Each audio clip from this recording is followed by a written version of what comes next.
பிரசங்கி 12ஆம் அதிகாரம் அதனுடைய 14ஆம் வசனத்தை வாசிப்போம்.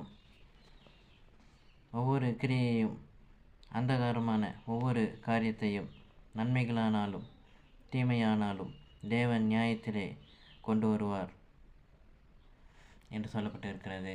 கடைசி காலத்திலே இந்த உலகத்திலே நியாயத்தீர்ப்பு என்று ஒன்று வைக்கப்பட்டிருக்கிறது, ஒன்று வரப்போகிறது. அது தேவனால் நியாயம் தீர்க்கிறதா இருக்கிறது காணப்படுகிறது. ஒவ்வொருவரின் கிரியைக்கு தக்க பலன் கிடைக்கிறதா இருக்கிறது. வேதத்தில் வாசிக்கிறோம், இதோ நான் சீக்கிரமாய் வருகிறேன், அவனவன் கிரியைக்கு தக்க பலன் அவனவனுக்கு என்னோடு கூட வருகிறேன்னு சொல்லி இயேசு கிறிஸ்து சொல்லுகிறார். ஆகவே நாம் செய்கிற விஷயத்திலும் செய்கிற காரியத்திலும் நாம் எச்சரிக்கையாக இருப்பது அவசியமாக இருக்கிறது. மாத்திரமல்ல, நாம் எப்பொழுதும் நன்மையான காரியத்தை நன்மையான செயல்களையும் செய்கிறவர்கள் இருக்க வேண்டும், காணப்பட வேண்டும். அதற்குண்டான பிரதிபலனை அதற்குண்டான பலனை கர்த்தர் நம்மிடத்தில் கொடுக்கிறவராக இருக்கிறார். அது மாத்திரமல்ல, அது நன்மையானாலும் சரி தீமையானாலும் சரி அது அந்த காரியத்திற்கு ஏற்ற பலன் நிச்சயமாக கண்டிப்பாக கிடைக்கிறதாக இருக்கிறது காணப்படுகிறது. அது மாத்திரமல்ல, ஒருவேளை நீங்கள் யாருக்கும் தெரியாமல் ஒரு சில காரியங்களை செய்து கொண்டிருக்கலாம், மறைமுகமாக செய்து கொள்ள நினைத்திருக்கலாம்.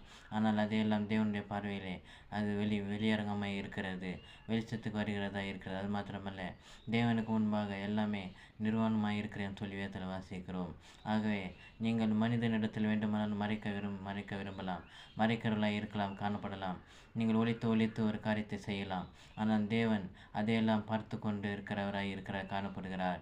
அதை ஒரு நாள் கண்டிப்பாக நிச்சயமாக உலகத்தின் முடிவிலே நியாய தீர்ப்பிலே அவர் ஒருவரும் நிறுத்துகிறவராயும் ஒருவரையும் கொண்டு வந்து சேர்க்கிறவரையும் அதற்குண்டான பிரதிபலனை எல்லாருக்கும் கட்டளையிடம் கொடுக்கிறவராக இருக்கிறார். அது நன்மையானாலும் சரி தீமையானாலும் சரி அது தேவனுடைய பார்வையிலே அது பிரியமான காரியமாக இருந்தாலும் சரி அதுக்குண்டான பல நிச்சயமாக ஒருவருக்கும் கிடைக்கிறதா இருக்கிறது காணப்படுகிறது.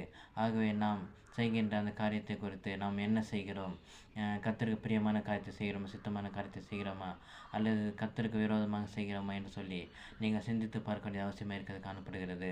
தேவன் நிச்சயம் ஒரு நாள் நியாய தீர்ப்பிலே அதை உங்களிடத்தில் கேட்கிறவராக இருக்கிற காணப்படுகிறார். நாம் கடைசி நாளில் ஒவ்வொருவரும் தேவனிடத்தில் ஒவ்வொரு காரியத்தை குறித்தும் கணக்கு ஒப்புவிக்கலாக இருக்கிறோம் காணப்படுகிறோம். ஆமென். God bless you. கர்த்தர் உங்களை